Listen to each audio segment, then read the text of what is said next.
Welcome back to Series 3 of the Lisbon Sessions.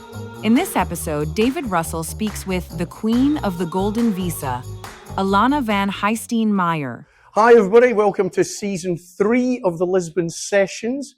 Back in Cascais, joined by, back by popular demand, the Queen of the Golden Visa. Have to give her her correct title, Ilana van Huyssteen-Meyer. Ilana, welcome back. Thank you very much, David. Now you've got some explaining to do. Yes, on this beautiful sunny day, sort of. I've come all the way to Cascais and it's raining. How do you explain yourself? I know it's a special welcome, because whenever you do anything in Portugal, you have to expect the unexpected, right? Nothing A bit like the Golden Visa itself. Nothing ever works the way we planned. If that doesn't encourage people to roll with the punches and the legal changes and finagling in Parliament, I don't know what does, apart from rain in Cascais. Very good introduction. Paul sponsored the coffees, full price. Obviously they charged us, but they are sponsoring the coffees for today's session. We have an umbrella on standby if we need one. But anyway, joking aside, Ilana, one of our most popular guests ever for Season 1, so back by popular demand. Thank you. Lots going on in the Golden Visa space. Residency, citizenship up for grabs. What is your take, I think most importantly, is there a big difference between getting residency, which doesn't appear to be up for grabs at the moment, and it seems like it's going to be the same 5 years investment, blah, blah, blah, and then pushing on to citizenship? I think it very much depends on where your investors come from. So for some of our investors, Portugal has always been a route to European citizenship. So this is typically for investors coming from countries where they don't have strong citizenship, where their passports don't give them the right of establishment in a bigger European economy. So for investors using Portugal as a route to citizenship, having the term change from 5 to 10 years, it hasn't changed yet. So by the way, that debate has now been pushed into October. By the way, just as a timestamp, guys, this is, what are the 9th, 10th of September, 2025.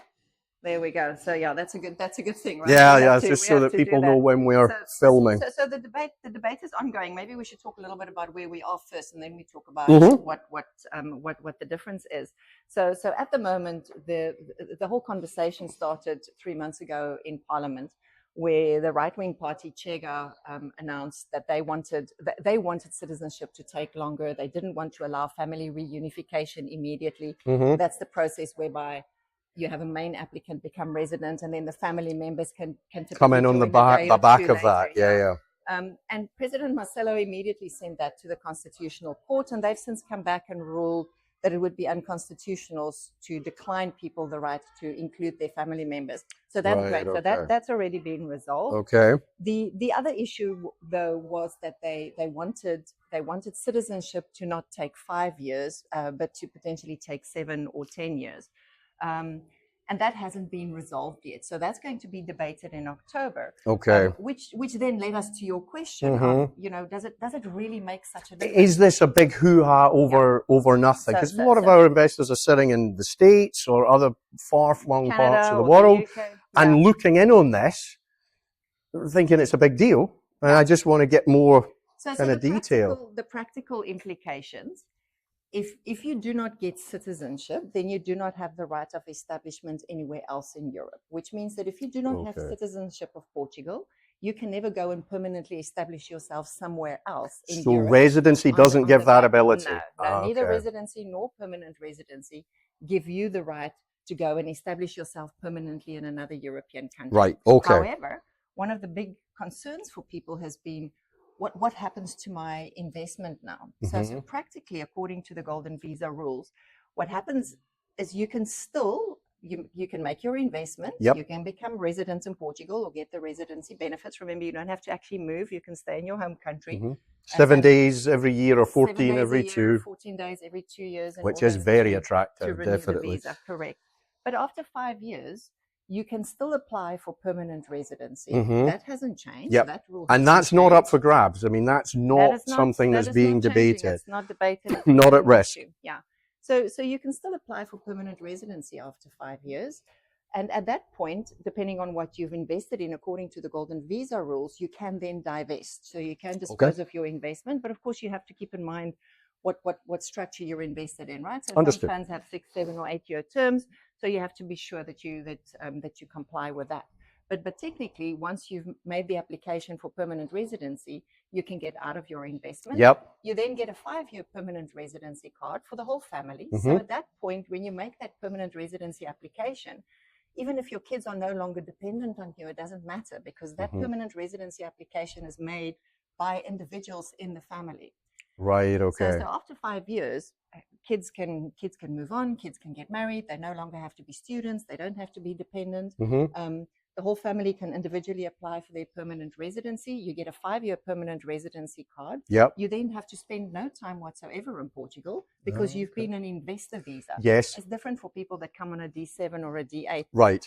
When they get PR, they actually have to spend the time in Portugal. Okay. They have to stay. But So as an investor, you're given credit effectively for having put you get 500,000 into the Portuguese economy for correct. 5 years. So you get That's PR, fair. So one of the biggest benefits that Golden Visa investors have is once they apply for permanent residency, because they've invested in the Portuguese economy, their permanent residency status works differently from, for instance, a D7 or a D8 Right, investor. okay.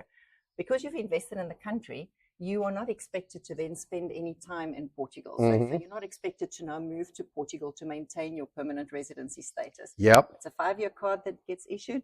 You have the right to know, well, you've always had the right to live in Portugal. Yeah. But you don't have to maintain the investment. Your benefits continue. You still have access to free healthcare, to free schooling.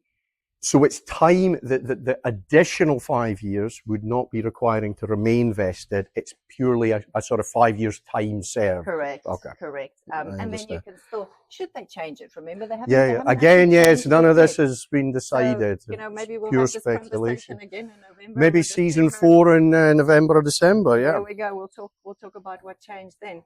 So at the moment, what would happen under current rules, because it's not changed, you would apply for PR after 5 years, and you'd also submit your citizenship application. And that citizenship application can take 18 months to 2 years, depending on the judge you get and how backlogged the process is. So you will then get granted, you'll eventually get granted citizenship. So our investors that are from countries that don't have strong passports, they will immediately apply for PR, because they can still use the PR card with their current passport to travel visa free through the Schengen. Once again, not such a big deal for American investors or UK or Canadian investors, because they have strong citizenship anyway. Yes. They have visa free access. And it's an interesting. It's an interesting. It is an thing. interesting thing. I mean, we'll have to see how that changes. It's a bit like the rain in Cascais. You never know. And as I was saying on, I think it was a previous episode, that just with the Golden Visa, the noise around it never really goes away. There are always suggested tweaks. I think one of the biggest mistakes some people have, and you have to make sure it's suitable for you, and if the changes would, markedly affect you, then, sit back. But I always believe it's better to be just in the queue, accumulating those years, moving towards the goals, than sort of standing next to the queue watching it pass by. Because we've had investors at New Frontiers that have been sort of sitting on the fence now for maybe a year, just waiting on things being, inverted commas, perfect.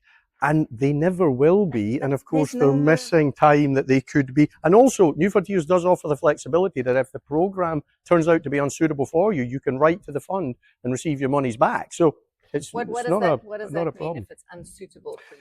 So basically, if there's a market change in the Golden Visa rules, or something happens retrospectively and you decide to quit the program, you can write to the fund and the fund will refund your money.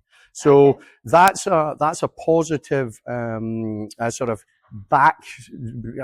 a protection in the background, that you're not going to be stuck with, we're about to get run over. I could hear somebody. Are they coming up this street? Yes, they are. Oh my gosh, they are. Okay. Morning. Bon dia. Isn't it amazing how cars can drive down these little roads? Another thing you have to get used to, right? When you come from a country, in Africa we have big trucks. In the US we have big trucks. In Dubai, a big truck. You can't do that here. I wouldn't like to own a bar here and try to get beer kegs delivered by trucks. Oh, they do it very successfully. But back to so back to the fund. So your investors can actually exit if there's a and that goes for New Frontiers. I'll actually give a very quick sales pitch for New Frontiers 2. So we're launching our new fund, and it's going to come in 2 versions. Everybody, New Frontiers 2 version 1 will be an exact replica of the very popular New Frontiers. Private equity fund investing in early stage solar and wind. Be a 7-year fund, but if you decide to leave the program, you can exit early. You can stay to maturity, or it will have the ability to be extended forever ad infinitum if it turns out that people do require, with the citizenship rules, to be vested for 10 years. So again, be aware when you're building your portfolio, and as I always say, we don't expect anybody to put all of their money with New Frontiers, but be vigilant when you're building your portfolio and choosing your asset classes and things. You just keep an eye out for funds that offer that bit of flexibility. And often, there are fully open-ended funds that you can exit any time, but look out for funds like New Frontiers, which are private equity, but which give that flexibility that you need if you want to leave the program or if you want to, remain invested. That you can exit. So, and use your advisors, your legal teams. Ilana, use everybody to sort of guide you and give you, helping hands as to what you should be doing.